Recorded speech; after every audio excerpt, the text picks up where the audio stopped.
Media நண்பர்கள் எல்லாருக்கும் என்னோட வணக்கத்தை தெரிவிச்சுக்கிறேன். February 29 நான் ஒரு வீடியோ போட்டு ஒரு விண்ணப்பத்தை முன் வச்சேன். சீமான் அவர்களை தயவு செஞ்சு என்கிட்ட பேச சொல்லுங்க அப்படின்னு நான் கேட்டிருந்தேன். இன்னைக்கு March 5 ஒரு பொண்ணு மொட்டை மாடியில் போய் எவ்வளோ ஒரு மன அழுத்தம் ஆயிருந்தா வந்து அந்த மாதிரி ஒரு வீடியோ போட்டிருப்பா இல்லையா? ஆனால் ஒரு பொண்ணு அந்த மாதிரி போடும்போது கூட பரவாயில்ல சாவட்டும் அப்படின்னு சொல்லி ஒருத்தன் விடுறான் அப்படின்னா நான் இன்னைக்கு தமிழ்நாட்டில் எல்லாருக்கும் சொல்லிக்கிறேன். ஓகே, 2008 எங்கள் அக்காவோட பிரச்சனைக்காக தான் நாங்கள் சீமான்கிட்ட போனது. அப்போ சீமானுக்கு திருமணம் ஆயிருக்கல.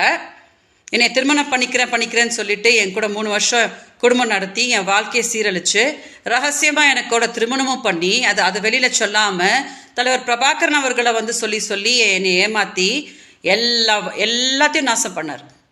அதுக்கப்புறம் இவருக்கு ஏதோ பிரச்சனை அப்படின்னு சொல்லிட்டு என்னை அப்படியே நடுரோட்டில் விட்டுட்டு போனார்.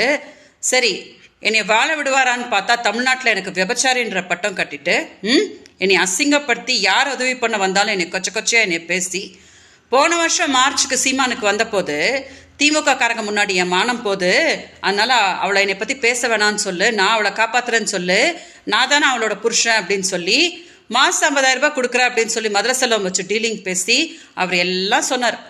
சரின்னு எல்லாத்துக்கும் ஒத்துக்கிட்டு இன்னைக்கு என்னமோ கைவெளி தான் என்னமோ தன்னோட பெரிய உயிரின்ற மாதிரி ட்ராமா போடுறாரு இல்லையா? தினம் என்கிட்ட வீடியோஸ் வாங்கின்னு மார்ச்லேருந்து ஆகஸ்ட் வரைக்கும் சீமான் பண்ண அட்டூழியம் இருக்குது இல்லையா? அது 1-2 கிடையாது. அதனால தான் நான் கதறிட்டு வந்து கம்ப்ளைண்ட் கொடுத்தேன். இப்போது கர்நாடகாவில் என்னால் வாழ முடியல அப்படின்னு நான் சொன்னால் கூட பரவாயில்ல நீ கர்நாடகாவில் சாவு அப்படின்னு விடுறாருன்னா அடுத்ததான் அதுதான் வந்து நடக்க போகுது. ஓகே, இதுதான் கடைசி வீடியோ தமிழ்நாட்டுக்கு. இன்னும் 2 நாள் கழிச்சு கர்நாடகா உங்களுக்கு தெரியப்படுத்துவாங்க நான் எப்படி செத்தேன்னு சொல்லிட்டு. கர்நாடகாவுக்கு வந்து எல்லாம் விளக்கிட்டு ஜக்கேஷ் என்ற நடிகர் கூடலாம் என்னை சேர்த்து வச்சு பேசி என்னை ரொம்ப கொச்சப்படுத்தி ரொம்ப மன அழுத்தம் கொடுத்து கர்நாடகாவில் பிறந்தன்றதுக்காக என்னை ரொம்ப டார்ச்சர் பண்ணி அமிச்சாரு.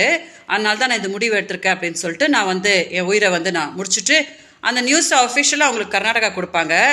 கர்நாடகாவிலேருந்து சீமானுக்கு அப்புறம் அழைப்பு வரும், என்னோட மரணத்தை பற்றி என்னன்னு வந்து ஆன்சர் கொடுக்க சொல்லி வந்து கொடுக்க சொல்லுங்கள். ஓகே, இதான் கடைசி வீடியோ. தமிழ்நாடு மீடியாவுக்கு தமிழ்நாடு மக்களுக்கு எல்லாருக்கும் சொல்லிக்கிறேன். ஓகே, என்னோட மரணம் உங்கள் எல்லார் மனசுலையும் சீமான் அண்ட் நாம் தமிழர் கட்சி என்ன அப்படின்னு நல்லா புரிய வச்சிரும்.